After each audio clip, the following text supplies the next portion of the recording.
ಸಂಘಟಕರು ಮಾತನಾಡಬೇಕು ಅಂತ ಹೇಳಿ ಕೇಳ್ತಾ ಇದ್ದಾರೆ. ಬಂಧುಗಳೇ, ಇಡೀ ವಿಶ್ವಕ್ಕೆ ಭಾರತ ಕೊಟ್ಟಂತಹ ಅತಿ ದೊಡ್ಡ, ಅತಿ ಶ್ರೇಷ್ಠ, ಸರ್ವಶ್ರೇಷ್ಠವಾದಂತಹ ಕೊಡುಗೆ ಯಾವುದು ಅಂತ ಹೇಳಿದ್ರೆ ಅದು ಭಾರತೀಯತೆ. ಭಾರತೀಯತೆ ಅಂತ ಹೇಳಿದ್ರೆ ಅದು ನಮ್ಮ ಸಂಸ್ಕಾರ, ಆಚಾರ, ವಿಚಾರ, ವ್ಯವಹಾರ, ಸಹಬಾಳ್ವೆ, ಸಹಕಾರ ಇವೆಲ್ಲವೂ ಸೇರಿಕೊಂಡು ಏನಾಗ್ತದೆ ಅಂತ ಹೇಳಿದ್ರೆ ಅದು ಭಾರತೀಯತೆ. ಈ ಭಾರತೀಯತೆಯೇ ನಮ್ಮ ಹಿಂದೂ ಚಿಂತನೆ ಅಂತ. ಕೆಲವರು ಮಾತಾಡ್ತಾರೆ ಭಾರತೀಯತೆ ಬೇರೆ, ಹಿಂದೂ ಚಿಂತನೆ ಬೇರೆ, ಹಿಂದುತ್ವ ಬೇರೆ ಅಂತ. ಆದ್ರೆ ಈ ಭಾರತೀಯತೆ ಅನ್ನುವುದಕ್ಕೆ ಒಂದು ಅಡಿಪಾಯ ಹಾಕಿಕೊಟ್ಟದ್ದು ಅದು ನಮ್ಮ ಹಿಂದುತ್ವ, ಹಿಂದೂ ಚಿಂತನೆ. ಭಾರತೀಯತೆಯನ್ನ ಜಗತ್ತಿಗೆ ಕೊಟ್ಟಂತಹ ಈ ಭಾರತದ ಮೇಲೆ ಅನೇಕ ರೀತಿಯಾದಂತಹ ಆಕ್ರಮಣಗಳು ನಿರಂತರವಾಗಿ ನಡೀತಾ ಬಂತು. ಸಾವಿರಾರು ವರ್ಷಗಳ ಕಾಲ ನಮ್ಮ ಹಿಂದುತ್ವದ ಮೇಲೆ, ನಮ್ಮ ಈ ನೆಲದ ಮೇಲೆ, ನಮ್ಮ ಮಣ್ಣಿನ ಮೇಲೆ, ನಮ್ಮ ಹೆಂಗಸರ ಮೇಲೆ, ನಮ್ಮ ಮಕ್ಕಳ ಮೇಲೆ, ನಮ್ಮ ತಾಯಿಯರ ಮೇಲೆ, ಎಲ್ಲರ ಮೇಲೆ ಅನೇಕ ಅತ್ಯಾಚಾರಗಳು, ಅನಾಚಾರಗಳು, ಹಾಗೆ ಆಕ್ರಮಣಗಳು, ಬಲಾಢ್ಯ ಇವೆಲ್ಲವೂ ಆಗಿ ತುಂಬಾ ನೊಂದುಕೊಂಡು ಇದ್ದಂತಹ ಸಂದರ್ಭದಲ್ಲಿ ಕೂಡ ಮೈ ದಡವಿ ಮೇಲೆ ನಿಂತಹ ವಿಶ್ವದ ಇನ್ನಿತರ ನಾಗರಿಕತೆಗಿಂತ ಸರ್ವಶ್ರೇಷ್ಠವಾಗಿ ಮುಂದುವರಿತಾ ಇರುವಂತಹ ಅದು ಶ್ರೇಷ್ಠ ನಾಗರಿಕತೆ, ಅದು ಹಿಂದೂ ನಾಗರಿಕತೆ, ಅದು ನಮ್ಮ ಸಂಸ್ಕೃತಿ, ಆಚಾರ, ವಿಚಾರ, ವ್ಯವಹಾರ. ಬಂಧುಗಳೇ, ಈ ಎಲ್ಲ ಆಕ್ರಮಣಗಳ ನಂತರವೂ ಈ ಕ್ಷಣದವರೆಗೂ ಇಂದಿಗೂ ಹಿಂದುತ್ವ ಅನ್ನುವಂಥದ್ದು ಭಾರತ ಮಾತ್ರವಲ್ಲದೆ ಜಗತ್ತಿನ ಇನ್ನಿತರ ದೇಶಗಳಲ್ಲಿ ಹೋಗಿ ನೆಲೆಸಿರುವಂತಹ ಭಾರತೀಯರು ಆಚರಿಸಿಕೊಂಡು ವ್ಯವಹರಿಸಿಕೊಂಡು ಬರ್ತಾ ಇದ್ದಾರೆ ಅಂತ ಹೇಳಿದ್ರೆ ಅದಕ್ಕೊಂದು ಶಕ್ತಿ ಹಿಂದುಗಡೆ ಒಂದು ಕೆಲಸ ಮಾಡ್ತಾ ಇದೆ. ಆ ಶಕ್ತಿ ಯಾವುದು ಅಂತ ಹೇಳಿದ್ರೆ ಅದು ನಮ್ಮ ಹಿಂದೂ ಕುಟುಂಬ ಅಂತ. ಇವತ್ತಿನವರೆಗೆ, ಈ ಕ್ಷಣದವರೆಗೆ ನಿರಂತರವಾಗಿ ಆಕ್ರಮಣಗಳು ಈ ಹೊತ್ತಿನವರೆಗೆ ಕೂಡ ಆಗ್ತಾ ಉಂಟು. ಆದ್ರೂ ದಿಟ್ಟವಾಗಿ, ನೇರವಾಗಿ, ಯಾವುದಕ್ಕೂ ತಲೆಬಾಗದೆ ಎದ್ದು ನಿಂತಹ ಹಿಂದೂ ಸಮಾಜ, ಆ ಸಮಾಜ ಹಾಗೆ ಗಟ್ಟಿಯಾಗಿ ನಿಲ್ಬೇಕು ಅಂತ ಹೇಳಿದ್ರೆ ನಮ್ಮ ಕುಟುಂಬಗಳು ಅತ್ಯಂತ ಶ್ರೇಷ್ಠವಾದಂತಹ ಕೊಡುಗೆಯನ್ನ ಕೊಟ್ಟಿದೆ. ಸಮಾಜ ಅಂತ ಹೇಳಿದ್ರೆ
ಸ್ವಾತಂತ್ರ್ಯ ನಂತರ ನಮ್ಮ ಕುಟುಂಬಗಳು ಹೇಗೆ ಏನಾಗಿವೆ ಅನ್ನುವಂಥದ್ದರ ಕುರಿತಾಗಿ ಒಂದು ಚಿಂತನೆ ನಮ್ಮಲ್ಲಿ ಅಗತ್ಯ ಆಗಬೇಕು, ಅನಿವಾರ್ಯ ಆಗಿದೆ. ನ್ಯೂಕ್ಲಿಯರ್ ಕುಟುಂಬ ಆಗ್ತಾ ಇದೆ ಸ್ವಾತಂತ್ರ್ಯ ನಂತರ. ಯಾಕೆಂತ ಹೇಳಿ ನಾನು ಅದಕ್ಕೆ ಉದಾಹರಣೆ ಕೊಡ್ತೇನೆ. ಬ್ರಿಟಿಷರು ನಮ್ಮ ದೇಶಕ್ಕೆ ಲಗ್ಗೆ ಇಟ್ಟರು, ಕೊಳ್ಳೆ ಹೊಡುವಂಥ ನಿಟ್ಟಿನಲ್ಲಿ ಭಾರತಕ್ಕೆ ಲಗ್ಗೆ ಇಟ್ಟರು.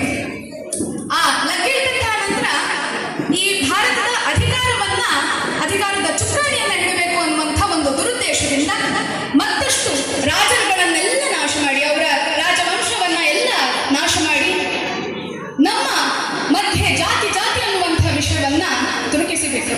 ಆ ನಿಟ್ಟಿನಲ್ಲಿ ನಾವು ಇಬ್ಬಾಗ ಆಗ್ತೇವೆ, ನಮ್ಮ ಒಂದು ಸಂಘಟನಾತ್ಮಕವಾಗಿ ನಾವೇನು ಸೇರಿಕೊಂಡಿದ್ದೇವೆ ಅದೆಲ್ಲವೂ ವಿಚಲಿತ ಆಗ್ತದೆ ಅನ್ನುವಂಥ ಒಂದು ದುರುದ್ದೇಶದಿಂದ ಲಗ್ಗೆ ಇಟ್ಟು ಅವರು ಅಧಿಕಾರದ ಚುಕ್ಕಾಣಿಯನ್ನ ಹಿಡಿದರು. ಅದಾದ ಬಳಿಕ ಏನಾಯಿತು? ಅವರು 1947ರಲ್ಲಿ ಅವರು ನಮ್ಮ ದೇಶವನ್ನ ಬಿಟ್ಟು ಹೋದರು.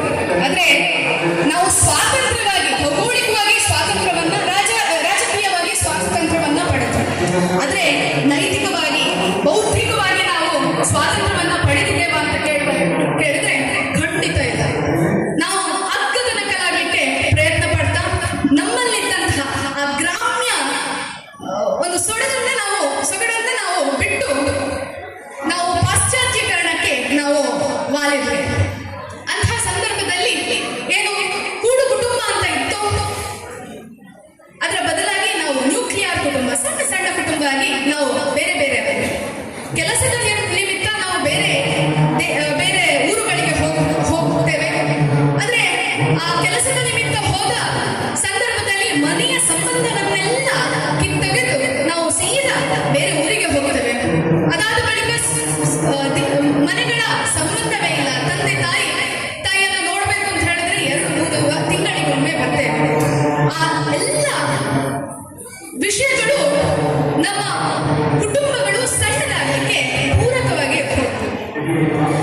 ನಾವು ಸಿಟಿ ಅಂತ ಹೇಳಿ ಬ್ರ್ಯಾಂಡ್ಗಳಿಗೆ ಅಗ್ಗದ ನಕಲಾಗಿ ಅವುಗಳ ಕಡೆಗೆ ವಾಲ್ತಾ ನಮ್ಮ ಗ್ರಾಮ್ಯತೆಯಿಂದ ನಾವು ದೂರ ಹೋಗ್ತಾ ಹೋದ್ವಿ.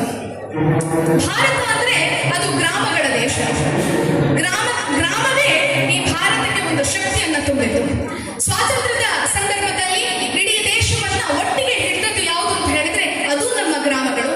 ಅದೂ ಅಲ್ಲದೆ ಆ ಗ್ರಾಮಗಳಲ್ಲಿ ಇದ್ದಂತಹ ಕೂಡು ಕುಟುಂಬ. ಆ ಕೂಡು ಕುಟುಂಬದ ಕಲ್ಪನೆ ಯಾವಾಗ ಕಡಿಮೆ ಆಗ್ತಾ ಹೋಯಿತೋ ನಮ್ಮಲ್ಲೇ ವೈರುಧ್ಯಗಳು ಪ್ರಾರಂಭ ಆದವು. ನಾವು ಸಮಾಜದಿಂದ ದೂರ ಹೋಗ್ತಾ ಹೋದ್ವಿ. ಹಾಗೆ ನಮ್ಮತನ ಅಂತ ಅನ್ನುವಂಥದ್ದು, ಸ್ವತ್ವ ಅನ್ನುವಂಥದ್ದು ಅದು ಕಡಿಮೆ ಆಗ್ತಾ ಹೋಯಿತು. ಹಾಗಾದ್ರೆ ಈ ಕೂಡು ಕುಟುಂಬವನ್ನ ಮತ್ತೆ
ಕೂಡಿಸಿಕೊಂಡವರು ತೀರ ಹತ್ರ ಆಗಬೇಕು.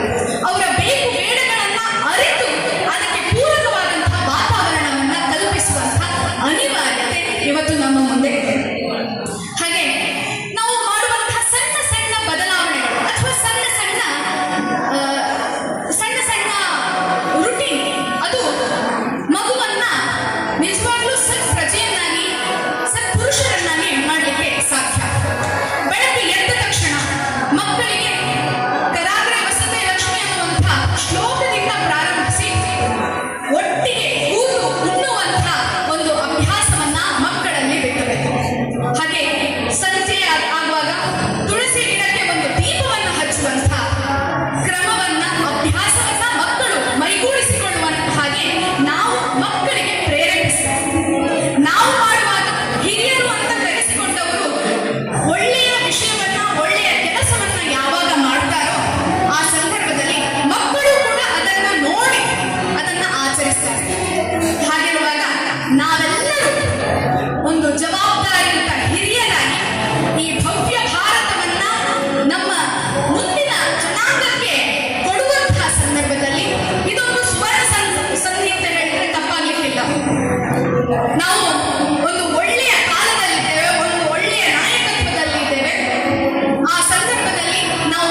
ಆದೇಶದ ಮೂಲಕ ನಾವು ಸೇರಿಸಬೇಕು. ರಾಷ್ಟ್ರೀಯ ಸ್ವಯಂ ಸೇವಕ ಸಂಘ ತನ್ನ 100 ವರ್ಷಗಳನ್ನ ವೈಭವ ಪೂರಿತವಾಗಿ ಮುಗಿಸಿಕೊಂಡು ಇನ್ನು ಒಂದು ಒಳ್ಳೆಯ ಭವಿಷ್ಯವನ್ನ ರೂಪಿಸುವಂತಹ, ನಮ್ಮ ತರುಣರಲ್ಲಿ ಒಳ್ಳೆಯ ಭವಿಷ್ಯವನ್ನ ರೂಪಿಸುವಂತಹ ಒಂದು ಧ್ಯೇಯದೊಂದಿಗೆ, ಒಂದು ವಿಶಿಷ್ಟವಾದಂತಹ ಚಿಂತನೆಯೊಂದಿಗೆ ಪಂಚ ಪರಿವರ್ತನೆ ಅನ್ನುವಂತಹ ಒಂದು ಮಹೋನ್ನತ ಚಿಂತನೆಯನ್ನ ಸಮಾಜದ ಮುಂದೆ ಇಟ್ಟಿದ್ದಾರೆ. ಅದರಲ್ಲಿ ಸಾಮಾಜಿಕ ಸಾಮರಸ್ಯ, ಕುಟುಂಬ ಜಾಗೃತಿ, ಪರಿಸರ ಜಾಗೃತಿ, ಹಾಗೆ ತನಕ್ಕೆ ಅಥವಾ ನಮ್ಮ ಸಂಸ್ಕೃತಿಗೆ ಯಾವ ಸಂಸ್ಕೃತಿಯನ್ನ ಜಾಗೃತಿಗೊಳಿಸುವಂತಹ ವಿಷಯವಾಗಿ ಪಂಚಪರಿವರ್ತನೆ ಅನ್ನುವಂತಹ ಅತ್ಯುನ್ನತವಾದಂತಹ ಧ್ಯೇಯವನ್ನ ಈ ಸಮಾಜದ ಮುಂದೆ ಇಟ್ಟಿದೆ. ಇದನ್ನ ನಾವು ನೀವು ಅನುಸರಿಸಿ ಈ ಭಾರತವನ್ನ ವಿಶ್ವವನ್ಯವಾಗಿ ಮಾಡೋಣ. ನಮ್ಮ ಭಾರತ ಹೇಗೆ ವಿಶ್ವಾತ್ಮ, ಆ ವಿಶ್ವಾತ್ಮವನ್ನ ಹಾಗೆ ಉಳಿಸುವಂತಹ ಮಹೋನ್ನತ ಜವಾಬ್ದಾರಿ ನಮ್ಮ ಮೇಲಿದೆ, ನಿಮ್ಮ ಮೇಲಿದೆ, ನಮ್ಮೆಲ್ಲರ ಮೇಲಿದೆ. ನ ಕೇವಲ ಹಿರಿಯರದ್ದು, ಇದು ಕಿರಿಯರದ್ದು ಕೂಡ ಜವಾಬ್ದಾರಿಯಾಗಿದೆ. ಹೀಗೆ ಹೇಳ್ತಾ ನನ್ನ ಮಾತುಗಳಿಗೆ ಕಿವಿಯಾದಂತಹ ನಿಮ್ಮೆಲ್ಲರಿಗೂ ಶ್ರದ್ಧೆಯ ಪ್ರಣಾಮಗಳನ್ನು ಹೇಳ್ತಾ ಇದ್ದೇನೆ. ನಾನು ಈ ಊರಿನ ಮಗಳು. ನನ್ನ ಮಾತುಗಳಿಗೆ ಅಕ್ಕರೆ ಇಟ್ಟು, ಪ್ರೀತಿ ಇಟ್ಟು ನೀವು ಕಿವಿಯಾಗಿದ್ದೀರಿ. ನಿಮ್ಗೆಲ್ಲರಿಗೂ ನನ್ನ ಪ್ರೀತಿಪೂರ್ವಕ ನಮಸ್ಕಾರಗಳನ್ನು ಹೇಳ್ತಾ, 3 ಸಾಗರ 100 ಮಂದಿರ ದೈವ ಸಾಸಿರವಿತ್ತೊಡೆ, ಗಂಗೆ ಇತ್ತೊಡೆ ತುಂಗೆ ಇತ್ತೊಡೆ ಗಿರಿ ಹಿಮ್ಮದ